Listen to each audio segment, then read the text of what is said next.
Channel of Vadodara. મહાનગરપાલિકાના ભૂતળી ચાપા ખાતે આવેલા વ્હીકલ પુલમાં કોર્પોરેશનના વાહનો ચલાવતા ડ્રાઈવરોએ વાહનોની ચાવી કોન્ટ્રાક્ટરની ઓફિસમાં જમા કરાવીને વિરોધ નોંધાવી હડતાલ પર ઉતરી આવ્યા હતા. મહાનગરપાલિકાના ભૂતળી ચાપા ખાતે આવેલા વ્હીકલ પુલમાં વર્ષોથી કોર્પોરેશનના વાહનો ચલાવી રહેલા ડ્રાઈવરોને 10 પાસ હોય તે જ ગાડી ચલાવી શકશે તેમ કોન્ટ્રાક્ટર દ્વારા કહેવામાં આવતા જ કર્મચારીઓએ વાહનોની ચાવી કોન્ટ્રાક્ટરની ઓફિસમાં જમા કરાવી દઈ હડતાલ પર ઉતરી ગયા હતા. કર્મચારીઓ હડતાલ પર ઉતરી જતા કામગીરી ઠપ થઈ ગઈ હતી. હડતાલ પડતા જ કોન્ટ્રાક્ટર કંપનીના સુપરવાઇઝર દોડી આવ્યા હતા અને કર્મચારીઓની રજૂઆત સાંભળી પ્રશ્નોનું નિરાકરણ લાવવાની હૈયાધારણા આપી હતી. ડ્રાઈવરોનું કહેવું છે કે 10 પાસ હોય તે જ ગાડી ચલાવી શકશે, ત્યારે 350થી વધુ ડ્રાઈવરો જેની અંદર 10થી 15% જ ડ્રાઈવરો 10 પાસ હશે. ત્યારે ફરમાન આવ્યું છે કે 10 પાસ હોય તેને જ ગાડી ચલાવવી. એનો મતલબ 10થી 15%ને છોડી બાકી રહેલાને છૂટા કરી દેવામાં આવશે. જો આવું થાય તો 80% લોકો બેરોજગાર થઈ જાય. પાછલા 20થી 21 વર્ષથી ડ્રાઈવરની નોકરી કરી રહ્યા છે. આની અંદર જરૂરી નથી કે ભણતર હોય, આવડત અને અનુભવની બહુ જરૂર છે. માટે આ નિયમ પાછો લેવામાં નહીં આવે તો એક પણ ડ્રાઈવર ગાડી નહીં ચલાવે તેવી ચીમકી ઉચ્ચારવામાં આવી હતી.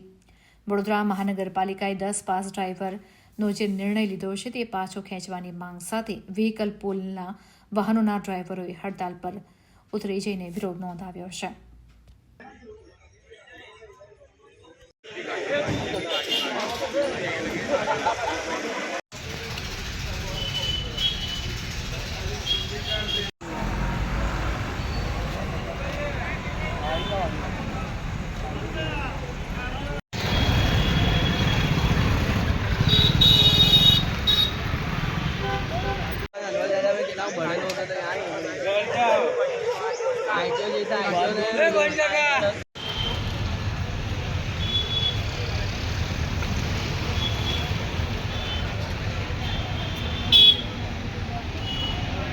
હડતાલ બધા પાડવામાં નથી આવી.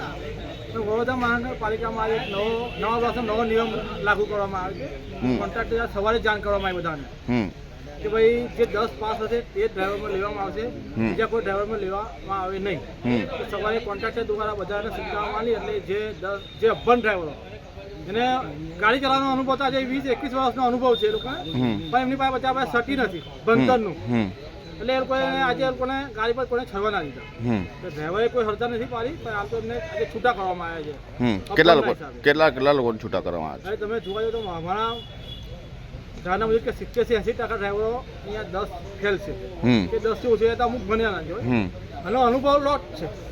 તમે અનુભવ જોઈ શકો કે આજે તમે કોરોના ગયો છે, પૂરગ્રસ્ત છે, ડેમોલેશન છે, ને આજે વડોદરા શહેરને 21 વર્ષથી કોઈ બી આફત આવી છે તો આ ડ્રાઈવરો છે કે જે વડોદરા શહેરની બહાર બી આ ડ્રાઈવર કામગીરી કરીને આવ્યા છે. ત્યારે કોઈ ડ્રાઈવર પાસે એનો અનુભવ જ માંગ્યો છે, કોઈ ક્વોલિફિકેશન માંગ્યું નથી. આ વર્ષે એવું આવ્યું કે ભાઈ ક્વોલિફિકેશન માંગ્યું છે, અનુભવ તમારો ચાલશે, તમને ગાડી ચલાવતા નહીં આવે તો બી ચાલે, પણ 10 પાસ હોવો જોઈએ. એટલે કાયદાનો અમલ કરવા માટે કોન્ટ્રાક્ટર છે આજે સવારે આવીને આ ડ્રાઈવરોને અહીંયા છૂટા કર્યા છે. આપણી શું માંગ છે? અમારી એક જ માંગ છે માન્ય કમિશનરને, મેયરશ્રીને, કે આ જે ડ્રાઈવરો છે આજે 21 વર્ષથી વડોદરા શહેરની સેવા કરી રહ્યા છે ને એ સેવાના હિસાબે એમના ઘરનું રોજીરોટી ચાલી રહી છે. આજે એમના એક પરિવારમાં 4 માણસ હોય છે, એમના પરિવારનું પાલન પોષણ કરી રહ્યા છે. તો આપણા માધ્યમથી એમને એટલું જ કહેવા માંગીશ કે જે આ પરિવારનું પાલન પોષણ થઈ રહ્યા છે, તમારા એક નિર્ણયથી આજે હજારો માણસના પરિવારનું પાલન પોષણ તૂટી રહ્યું છે. તો આ નિર્ણય મોકૂફ કરવામાં આવે અને તમામ જે જૂના ડ્રાઈવરો છે જે 21-22 વર્ષથી છે એમને પાછા એમની જે જગ્યા પર કાર્ય કરવામાં આવી એવી મારી એમને રજૂઆત.